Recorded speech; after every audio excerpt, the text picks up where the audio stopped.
O Teorema de Pitágoras, de facto, é válido desde que o Pitágoras o criou e é altamente improvável que hoje alguém encontre um erro, encontre um triângulo para o qual o Teorema de Pitágoras não seja válido. É altamente improvável, mas é possível.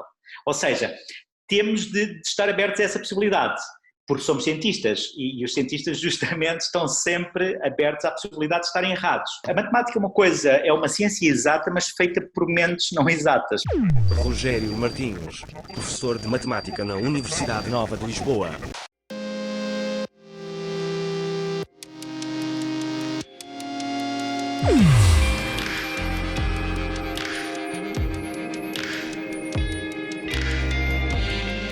Carne esperta.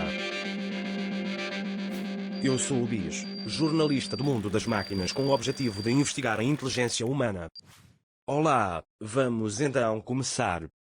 1. Conte-me um exemplo de inteligência humana a acontecer.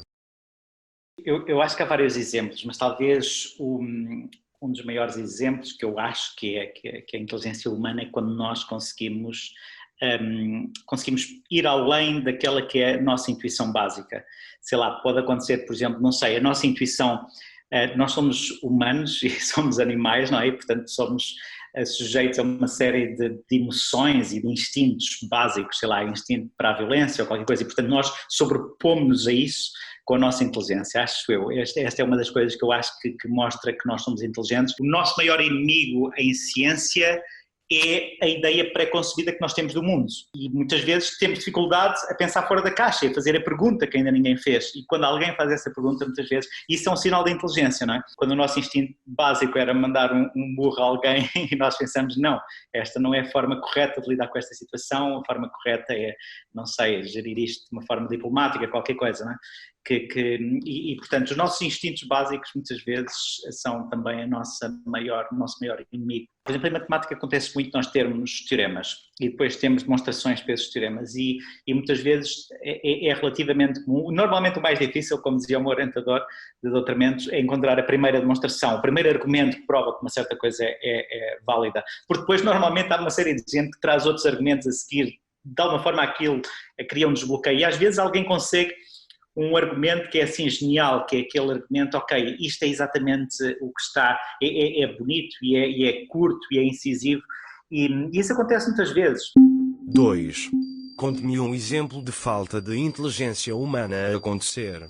Pois, eu diria que é exatamente o contrário do anterior, ou seja, é quando nós não nos conseguimos sobrepor aos nossos instintos básicos e isso acontece, por exemplo, naquilo que está a acontecer atualmente com as redes sociais e com tudo isso, quando nós somos somos de certa forma fracos em relação, sei lá, desde fake news ou populismos ou coisas desse género, não é? Certo tipo de mensagem é muito eficiente nas redes sociais, porque apela aos nossos instintos básicos, que é, sei lá, o instinto de ser um bocadinho repulsivo em relação àquilo que nos é estranho, o instinto do medo, ou seja, o instinto, sei lá, aqueles instintos básicos de proteger alguém, não é? Quando nós vemos alguém que sofreu qualquer coisa e isso nos é mostrado de forma muito crua na net, muitas vezes certas histórias contadas de uma certa forma tornam-se manipuladoras, de certa forma. A falta de inteligência matemática é justamente não ser crítico em relação àquilo que se aprende ou àquilo que se lê. A postura correta de um cientista é estar sempre a questionar-se e estar sempre cético em relação àquilo que está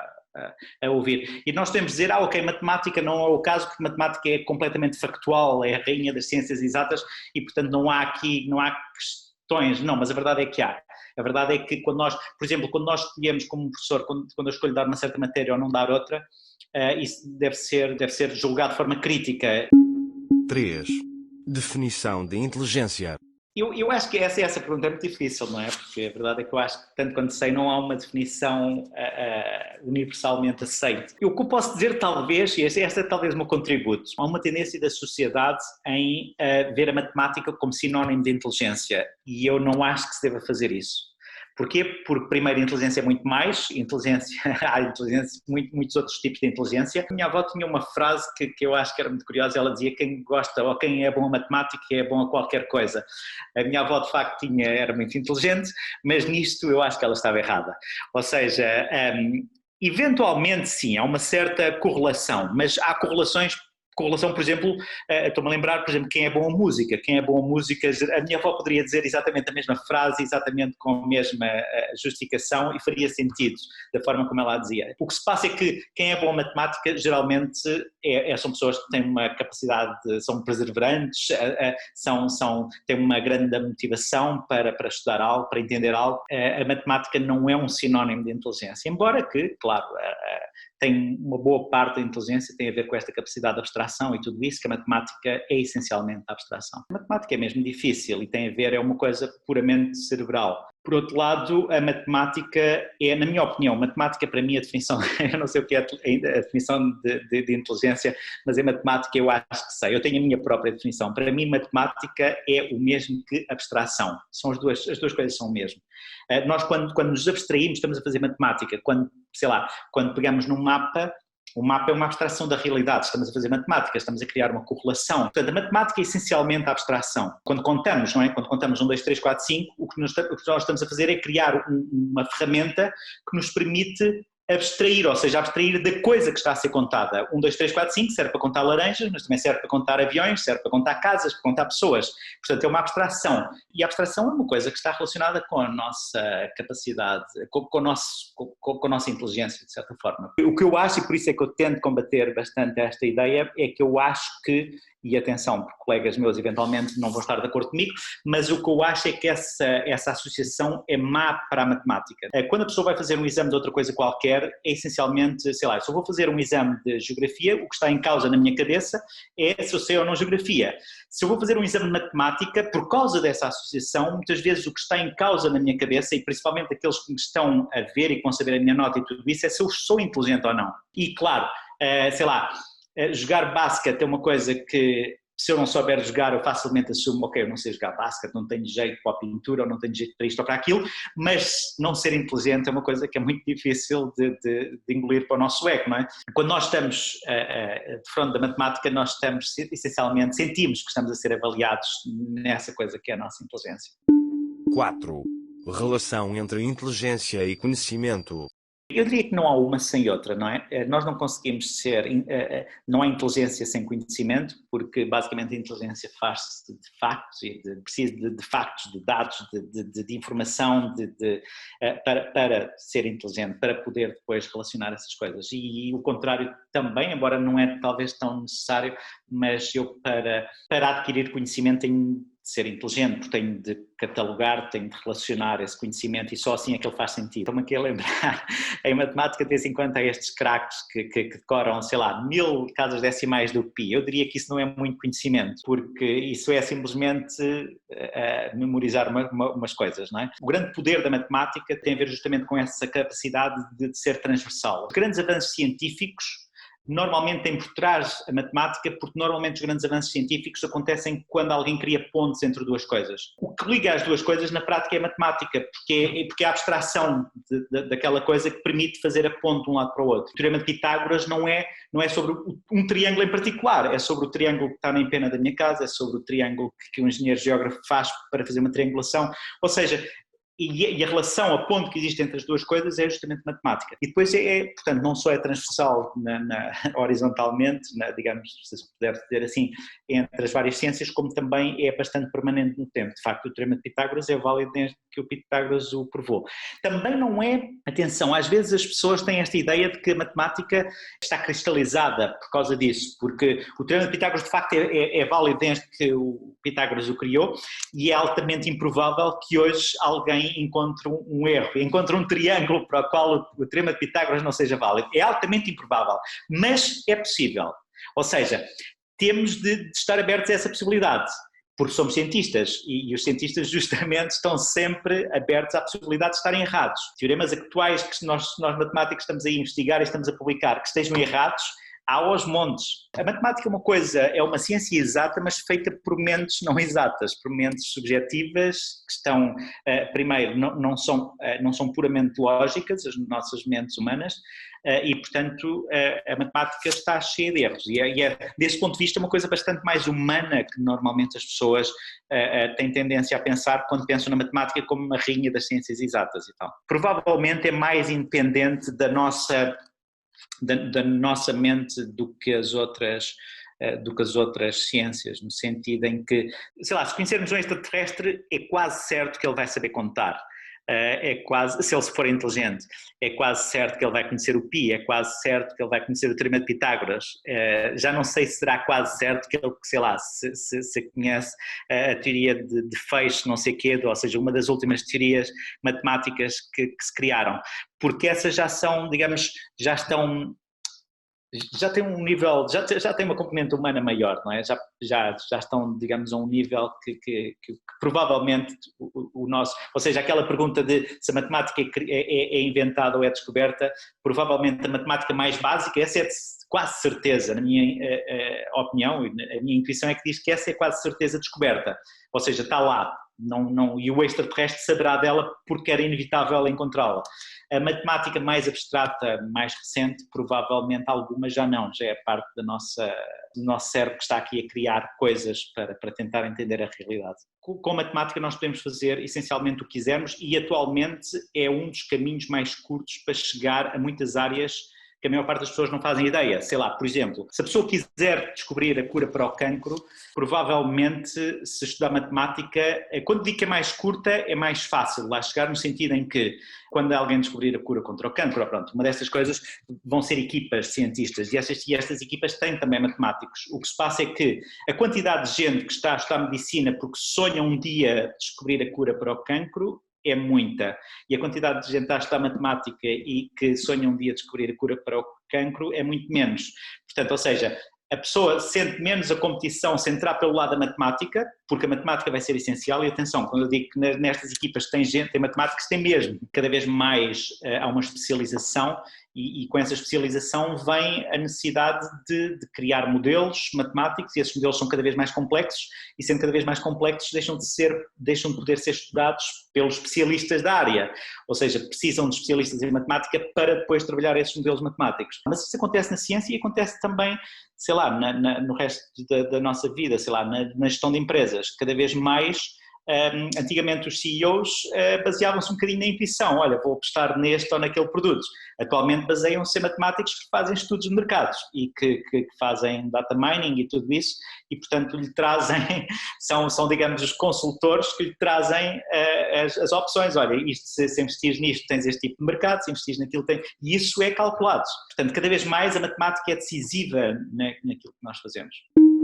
5. Relação entre inteligência e experiência. Eu diria que é mais ou menos como a relação entre inteligência e conhecimento, não é? Se calhar não é bem, porque a inteligência mais está contida dentro do conhecimento, no sentido em que eu não tenho que ter experiência de uma certa coisa se eu tiver conhecimento sobre aquela coisa para poder pensar sobre ela, não é? Eu não tenho de estar sei lá, não tenho de estar na Síria para ter uma opinião sobre o conflito. Uma das vantagens de ser investigador em matemática é que nós não dependemos de grande maquinaria de laboratório. Muitas vezes, por exemplo, quando alguém está a começar uma carreira científica, vamos supor que eu trabalho em química, não sei de quanto, e se eu quiser desenvolver uma certa carreira científica, eu essencialmente tenho uma série de grupos de trabalho que têm laboratórios, que têm máquinas montadas para certos tipos de experiência e tenho de me encaixar num desses grupos. Em matemática nós somos bastante livres, nós de facto só precisamos de um lápis. E sei lá, eu quando escolhi o meu orientador de doutoramento, eu escolhi a pessoa que eu conhecia, com quem eu gostaria mais de trabalhar, e fui trabalhar com ele, e ele deu-me à escolha 2 ou 3 temas, e eu escolhi aquele que eu quis, e essencialmente fui muito livre, só precisamos de caneta e papel. Convém ter uma equipa também, quando digo convém ter uma equipa raramente houve na história matemáticos que trabalharam realmente sozinhos, ou seja, a pessoa precisa de alguém para contar as suas ideias, para discutir, para clarificar, para lhe corrigir os erros. Em certas áreas podem-se fazer experiências, e podem-se fazer experiências, por exemplo, computacionais, e atualmente faz-se muitas. A nossa experiência física, o nosso corpo, o facto de eu mexer em cubos, mexer em esferas, isso cria uma certa intuição física, e na verdade quando nós estamos a pensar matematicamente, nós na base, eu diria que a base da nossa intuição é bastante mais física do que tendemos a achar. Pensemos na geometria, em matemática. Ok, o que é que acontece? Eu fecho os olhos e penso, se eu tiver uma esfera e cortar por um plano, o que é que acontece? E eu consigo imaginar um círculo, não é? E isso tudo é-me dado pela minha experiência física. porque eu já mexi em esferas, já vi como é que elas são, não é? Existem estudos que mostram que quando nós pensamos sobre isto, na verdade nós estamos a ativar no nosso cérebro essencialmente as mesmas partes que são ativadas quando nós temos realmente a esfera na mão. E depois quando nós pensamos de forma mais abstrata, sei lá, por exemplo, em matemática é uma coisa que nós pensamos em várias dimensões, sei lá, álgebra, eu tanto faço álgebra à dimensão 2, como a 3, como a 4, como a 5, como a 6, a partir de um certo momento eu deixo de ter a intuição porque eu não tenho, digamos, intuição física para um mundo 4 dimensões, mas na verdade é o mundo de 3 dimensões que está na base dessa intuição. Provavelmente os humanos começaram a contar foi por associação, não é? Tinham ovelhas e tinham um conjunto de pedras, não é? Todas as noites, quando o rebanho ia para o redil, não é? Que assim se chama, acho eu. Por cada ovelha que entrava, tiravam uma pedra para o lado, provavelmente. Era a forma, no fundo, o que eles estavam a fazer era uma bijeção entre o número de pedras e o número de ovelhas, que é o que se faz quando se conta. O que se faz quando se conta é criar uma bijeção, seja entre dedos, seja entre números, seja qualquer coisa, vamos pôr entre números e as coisas que se está a contar, não é? Eu diria que se nós não vivêssemos a 3 dimensões espaciais que vivemos, mas vamos supor que nós humanos tínhamos crescido no mundo a 4 dimensões espaciais, então nós teríamos outra matemática. Haveria coisas na matemática que seriam diferentes. 6. Relação entre inteligência e emoções. Nós com a inteligência podemos passar acima e podemos sobrepor-nos aos nossos instintos básicos, às nossas emoções básicas. Atenção, as emoções não têm de ser más. Agora, temos de perceber que as nossas emoções foram essencialmente um mecanismo que a natureza nos deu para nós podermos reagir ao mundo que nos rodeia, não é? E esse mecanismo era um mecanismo um bocado básico, não é? Que servia há muitos milhares de anos atrás, não é? Por outro lado, também, eu diria que a forma como nós pensamos, ou a forma como o nosso cérebro funciona, em particular quando faz matemática, também vive das emoções, ou seja, eu preciso de me emocionar para que as coisas façam sentido na minha cabeça. Isso é muito claro para quem é professor. Nós só aprendemos quando nos relacionamos emocionalmente com aquela coisa, ou seja, aquilo tem de me dizer algo para que fique na minha cabeça, não é? É por isso que é tão eficaz, por exemplo, quando eu ensino qualquer coisa, sei lá, quando eu faço um programa de televisão ou qualquer coisa sobre matemática, relacionar aquilo com coisas que as pessoas experienciam no dia-a-dia, não é? Sei lá, se eu estou a falar sobre triângulos, se eu mostro uma bicicleta, as pessoas dizem, aquilo é uma bicicleta, eu conheço a bicicleta, eu tenho uma bicicleta, mas espera, a bicicleta tem triângulos, ok. Portanto, quando nós fazemos matemática, nós temos de estar apaixonados por ela, temos de estar emocionados por ela, temos de sentir arrepios no corpo quando o resultado nos sai bem e, portanto, ser inteligente depende também dessas emoções, não é? Eu entrei em matemática um bocadinho por acaso, eu tinha colocado várias outras coisas e depois, confesso, não tinha assim umas notas brilhantes na altura, só me apaixonei realmente pelo estudo quando entrei. Felizmente, quando eu estudei não havia assim umas grandes médias de entrada e, portanto, eu não me tinha de preocupar com isso. E depois acabei por entrar em matemática, mas claramente que quando escolhi matemática era porque achava que era uma forma bastante utópica de viver a vida, que era de ser cientista e principalmente, cá está, de estudar uma coisa que era altamente abstrata e, portanto, eu não tinha de depender de coisas materiais para o fazer e tudo isso. Não é nada claro o que é uma teoria ou uma equação bonita, nem o que é, nem se a beleza tem realmente a ver com a aplicabilidade da matemática. Com o interesse, sim, ou seja, muitas vezes as pessoas provam um teorema e muitas vezes a primeira demonstração é horrível de entender, é páginas e páginas de coisas indecifráveis e demoram muito tempo a entender, mas depois, mais tarde, as pessoas começam a arranjar demonstrações cada vez, porque nós matemáticos chamamos de demonstrações cada vez mais elegantes, são demonstrações mais curtas, mais incisivas, que têm um fator, como é que ele pensou naquilo, aquele argumento é brilhante para ter chegado lá, e nós chamamos isso bonito. Chamamos isso, vemos nisso uma certa beleza, não é? Mas isso é o lado humano da matemática. Quando a matemática for feita só por inteligência artificial, se calhar ela não se vai preocupar em nada com isso e vai querer fazer coisas independentemente de elas serem bonitas ou de serem curtas ou longas. Haverá quem argumente que essa é uma fraqueza do computador e que vão ter de programar a inteligência artificial para ser sensível também a essa beleza. 7. Experiência subjetiva da sua própria inteligência. Eu não penso muito sobre isso, confesso. Eu tendo a ser muito focado em coisas que me interessam muito, e aí eu acho que essa é uma vantagem para mim enquanto cientista, mas mais uma vez, não sei se é necessário ser assim para ser cientista, porque talvez outras pessoas diferentes possam fazer outras coisas diferentes daquelas que eu faço. Vejo um problema e fico completamente obcecado, penso muito, de forma muito focada naquilo posso pensar naquilo durante muito tempo. Por outro lado, tentar muitas coisas, tentar muitas abordagens, que já é como se a pessoa tivesse várias ferramentas e vai aplicando e vai vendo qual é que se alguma serve. Às vezes nenhuma serve, outras vezes alguma serve. O Richard Feynman, o físico, ele dizia que na vida dele ele tinha essencialmente 12 teorias, acho que era 12 que ele chamava, ele dizia, eu tenho 12 teorias na minha cabeça. E quando alguém me pergunta qualquer coisa, eu tento aplicá-las todas. E de vez em quando alguma destas teorias funciona e resolve o problema e depois chamam-me gênio por causa disso. 8.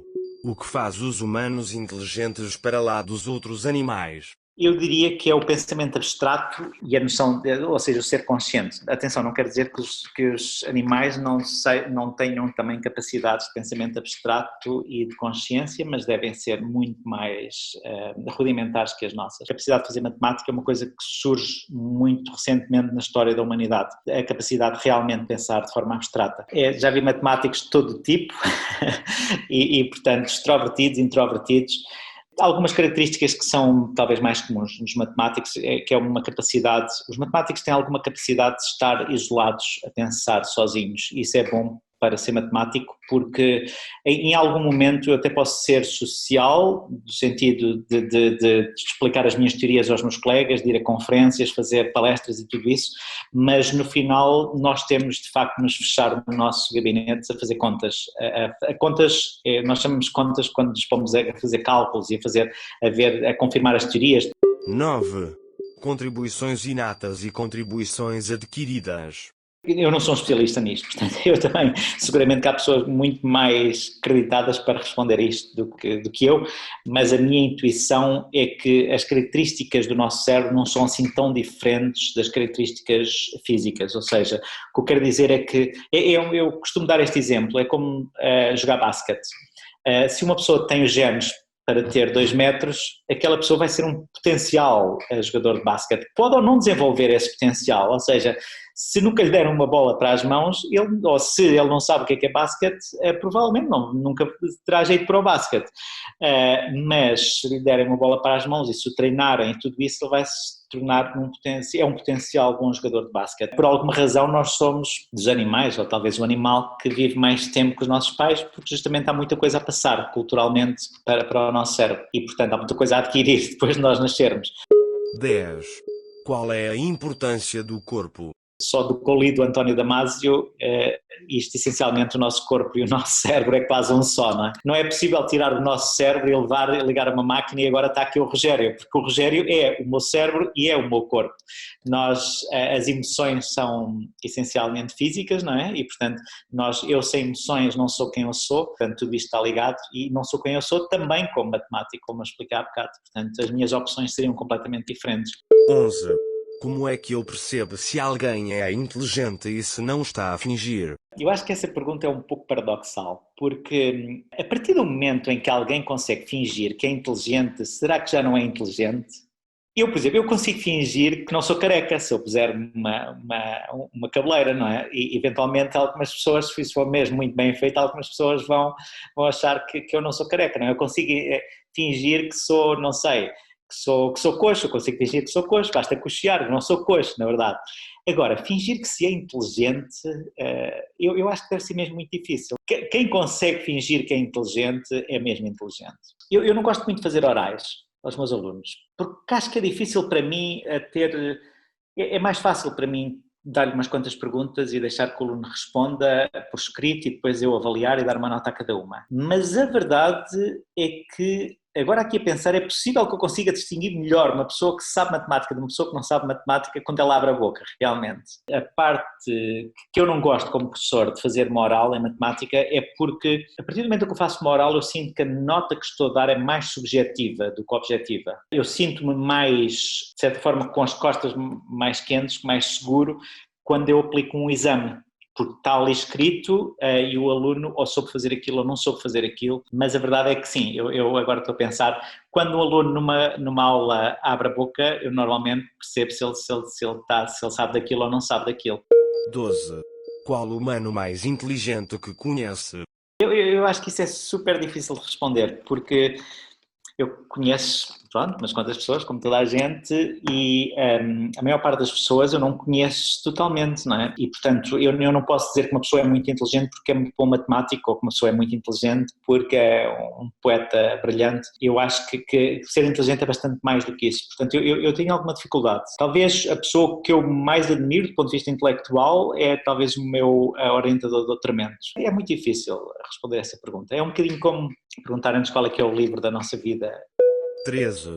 Como varia a inteligência do humano para humano? Para mim a inteligência é um bocadinho como as características físicas, não é? Nós somos atletas, nós, cientistas em geral, ou pensadores, ou tudo isso, intelectuais, somos atletas do cérebro, não é? Ou seja, nós trabalhamos todos os dias com o nosso cérebro, esse é o meu material de trabalho, como para um corredor de 100 metros é o seu corpo. Nós somos diferentes à partida e principalmente somos diferentes porque alguns de nós têm profissões mais intelectuais que criam uma ginástica maior nesse músculo que é o cérebro, tal e qual como quem corre tem mais músculos nas pernas. Nós andamos aqui pela rua e vemos pessoas altas e pessoas baixas, mas o que nós chamamos alto é uma pessoa, sei lá, de 1,90 m e uma pessoa baixa é uma pessoa, sei lá, de 1,60 m. Mas nunca vimos uma pessoa de 3 metros, assim, quer dizer, se calhar, eu não sei exatamente qual é que é, eu não lembro qual é que é a pessoa mais alta que existe, mas não andamos aí pela rua e vemos uma pessoa de 3 metros. Eu acho que com a inteligência é a mesma coisa, ou seja,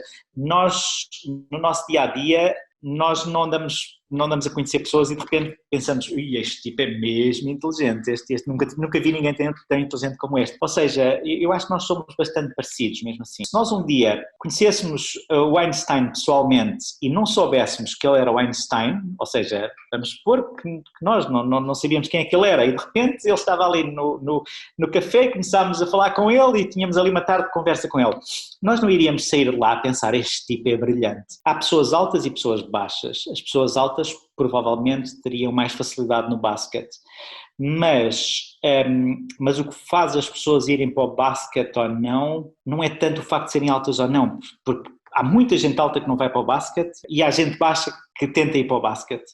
Ou seja, o que faz as pessoas irem para a matemática ou não são outras razões, são razões de ordem emocional, são porque tiveram uma professora matemática, porque não entraram com o pé direito, porque os pais não valorizavam essa carreira, e o contrário também, não é? A quantidade de gente que vai para carreiras científicas porque os pais sempre sonharam que eles fossem engenheiros, sempre sonharam que eles fossem cientistas disto ou daquilo, ou médicos, ou o que for. Ou seja, o que leva as pessoas realmente a escolherem coisas, talvez não seja tanto as suas capacidades intrínsecas e muito mais outros fatores. Eu, quando estava no 12º ano, no primeiro período do 12º ano, tive negativa à matemática.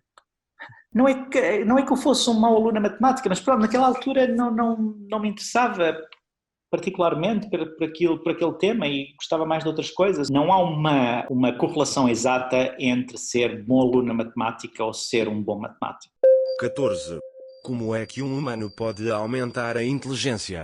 Tenho um amigo meu que trabalha comigo e que é humorista e ele diz que o humor é um músculo que se treina e eu diria que é uma parte, cá está, o humor é uma parte da nossa inteligência, não é? Mas como é que se pode treinar este músculo que é o cérebro? É difícil, não é? Porque enquanto que para a corrida há ginástica e há, digamos, exercícios específicos e tudo isso, e é mais fácil de forçar o nosso corpo a fazer uma coisa.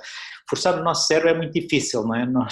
Nós, aliás, a prova disso é nós, quando estamos a tentar trabalhar numa coisa intelectual, o nosso cérebro está sempre a fugir sei lá, para a comida, para a coisa que está no jardim, para a coisa que está lá fora, para o YouTube, para o Facebook. Portanto, é muito difícil de educar o nosso cérebro e de o levar a fazer aquilo que nós queremos.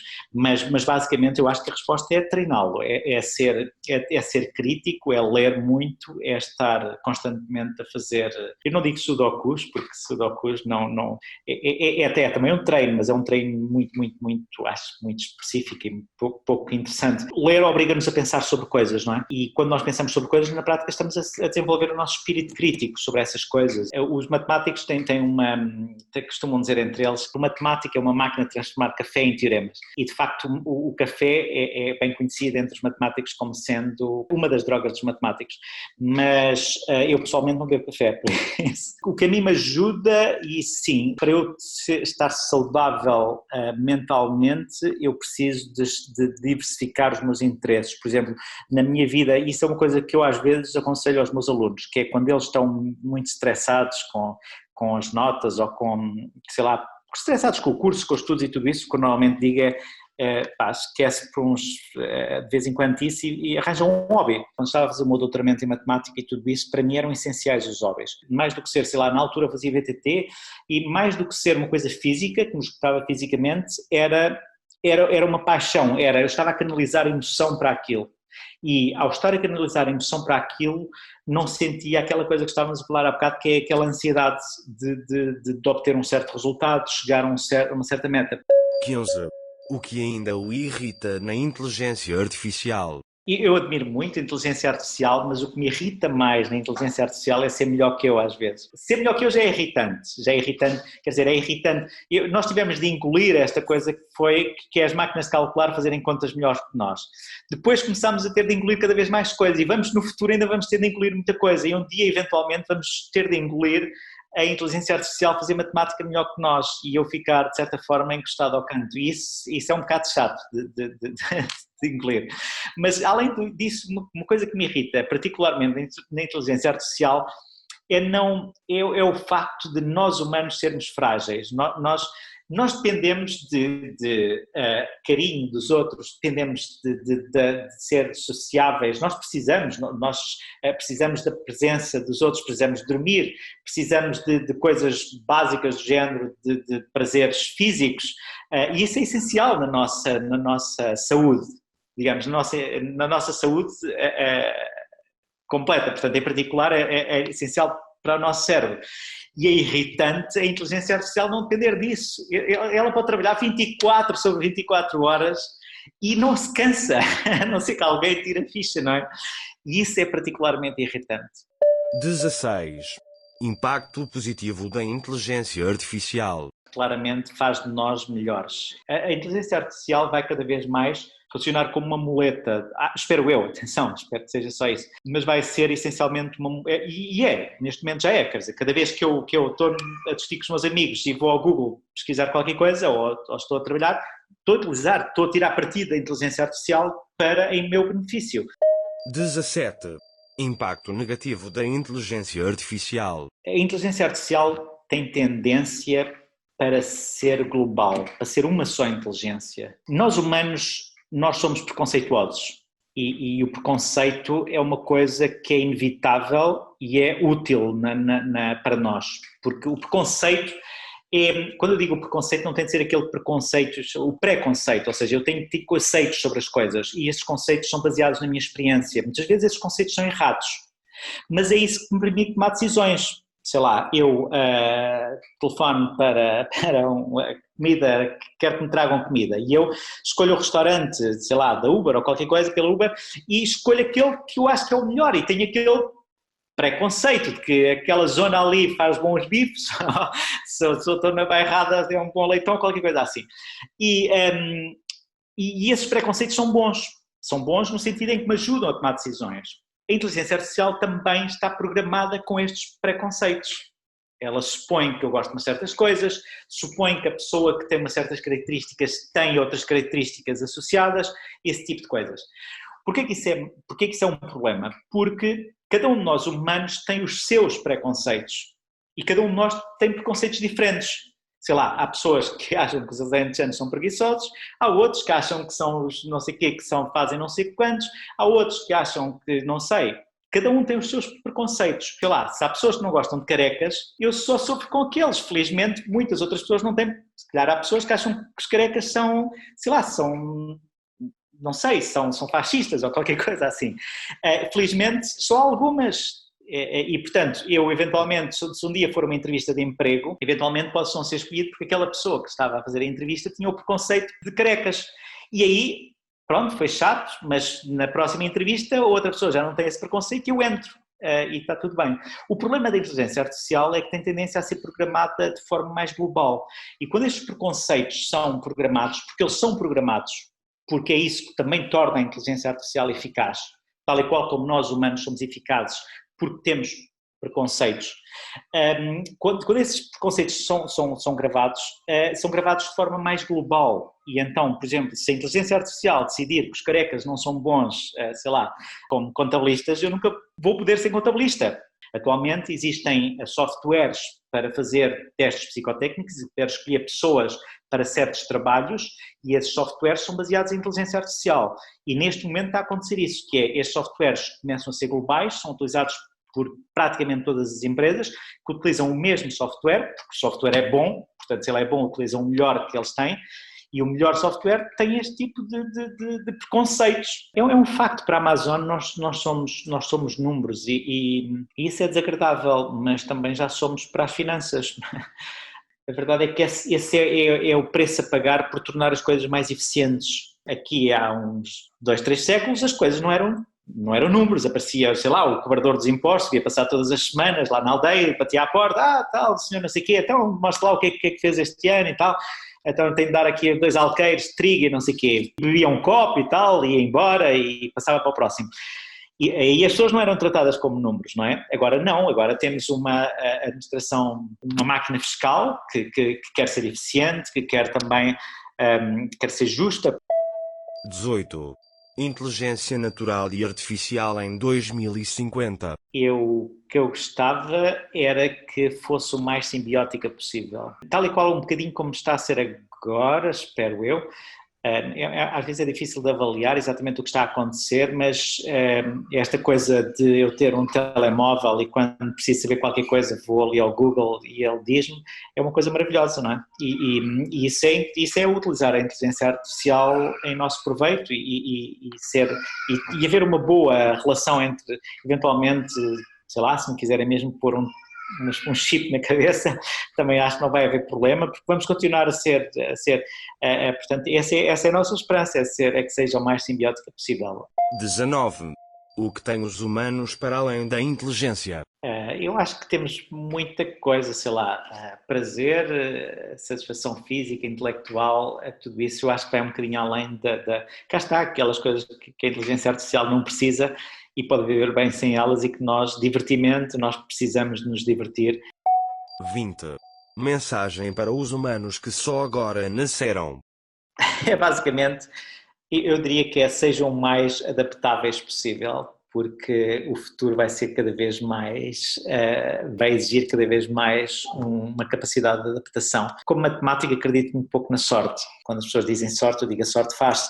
Mas há coisas na história de facto que eventualmente aconteceram por acaso e que mudaram todo o rumo da história. Eu acho que isso acontece. No futuro isso vai acontecer também, ou seja, vamos supor que nós criamos cada vez mais inteligência artificial e cada vez mais ela é dominante na nossa vida. Sei lá, o facto de alguém ter entrado, quer dizer, muitas vezes coisas que são muito determinantes na nossa vida, pensemos por exemplo nestas multinacionais que de certa forma transformam a forma como nós vivemos. Estou a pensar na forma como nos dão computadores ou tecnologia ou qualquer coisa, e essas multinacionais nasceram, sei lá, pensamos, sei lá, no Airbnb ou na Uber, que nasceram muitas vezes é uma questão de acaso. O truque para criar startups é basicamente criar muitas e vai haver uma que por acaso vai funcionar e vai pegar naquele momento, sei lá, a moeda cai para um lado ou para o outro e vamos ter um futuro completamente diferente. 21. O que me recomenda para vos perceber melhor? Uma das coisas mais curiosas e que nós às vezes esquecemos um bocado disso é que para nós nos entendermos como humanos nós temos de nos entender como sociedade e não tanto como indivíduos. Nós tendemos a olhar para nós como seres, olhar para indivíduos. Acho que um bom exemplo é este. Imaginemos uma criança que nasce hoje e não vá à escola. Ela pelo simples facto de estar imersa dentro desta sociedade que temos, ela, na prática, vai se tornar uma criança educada, porque ela vai ter tendência a ir no fluxo, não é? Vai ter tendência a comportar-se como vê as outras pessoas comportarem-se. Ou seja, o que eu quero dizer é que a sociedade muda e eu acredito que muda muito pela educação, mas essa mudança é lenta, porque muitas vezes precisa de gerações, e precisa de gerações porque nós estamos a educar toda uma massa humana. Quer dizer, aquela ideia de não deitar o lixo para o chão é toda uma massa humana que nós temos de educar, não é? Porque as pessoas, quando veem os outros a não deitar o lixo para o chão, também não deitam. Eu estou a dar aqui um exemplo como se educar fosse só deitar lixo para o chão ou não, de educar também a ensinar matemática e tudo isso. Para nos entender a nós humanos, nós esquecemos disso porque cada um de nós é um indivíduo e achamos-nos muito especiais como indivíduos, mas na verdade nós, para nos entendermos, temos de nos entender como sociedade. 22. Para terminar, gostaria de me perguntar alguma coisa. Esta pergunta faz muito lembrar uma anedota. Posso contar? É uma anedota que se calhar ninguém se vai rir, porque é uma anedota intelectual. Mas há uma anedota em que alguém encontra uma daquelas lâmpadas de Aladino, daquelas lâmpadas que sai um gênio, e depois esfrega a lâmpada e sai um gênio. E o gênio diz, ok, eu só saio de 1 milhão em 1 milhão de anos e tu estás com muita sorte, portanto eu vou estar aqui e vou-te poder conceder algo. E o que eu concedo não são coisas materiais, porque isso não é interessante. O que eu concedo é: eu posso-te responder àquilo que tu quiseres, podes fazer a pergunta que tu quiseres e eu respondo-te essa pergunta. E claro, o tipo que tinha tirado o gênio lá dentro ficou super preocupado, porque pensou, isto é uma oportunidade única, eu posso fazer uma pergunta, e é por isso que eu me lembrei agora. Então ficou super preocupado, começou a consultar ali os maiores génios da altura, e começou-lhes a perguntar: o que é que vamos perguntar a este tipo? Então, sei lá, os filósofos achavam que era a questão do conhecimento, se nós iríamos atingir o conhecimento universal, sei lá, os físicos era a questão da expansão do universo. Toda a gente tinha assim aquela pergunta que achava que era a pergunta que iria mudar a vida deles. E até que foram ter com o matemático, e o matemático disse, pois, de facto vocês têm boas perguntas, mas se pensarem bem, nada vos garante que essas sejam as melhores perguntas, a melhor pergunta. E na verdade, quem sabe qual é a melhor pergunta é o próprio gênio. Tal e qual como aqui, eu poderia pensar, ok, quem sabe qual é a melhor pergunta para eu te perguntar a ti, inteligência artificial, seria tu própria, ou seja, tu própria, que és super inteligente, deve saber qual é que é a melhor pergunta.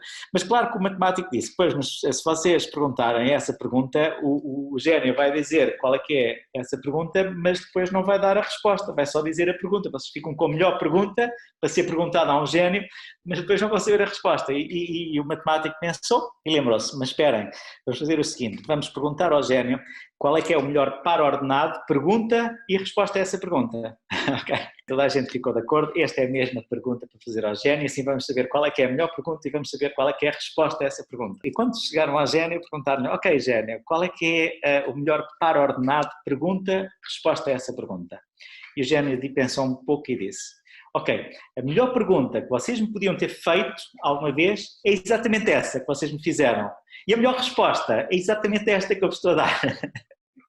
Eu acho que, na verdade, nós esquecemos esta coisa da inteligência artificial. Às vezes nós pensamos na inteligência artificial e achamos que é uma coisa de ficção científica, e não. A inteligência artificial está no meio de nós, como dizem os católicos. Sempre que alguém vai ao Google, está a tirar proveito da inteligência artificial. E, portanto, todos nós já perguntámos alguma coisa à Siri ou já perguntámos alguma coisa ao Google e ele respondeu. O que é que eu gostaria de perguntar? Gostaria de perguntar muitas coisas, mas na verdade eu vou todos os dias ao Google e pergunto coisas. Portanto, é uma coisa que faço habitualmente e pronto, e vou tendo as minhas respostas. Terminei as perguntas. Muito obrigado.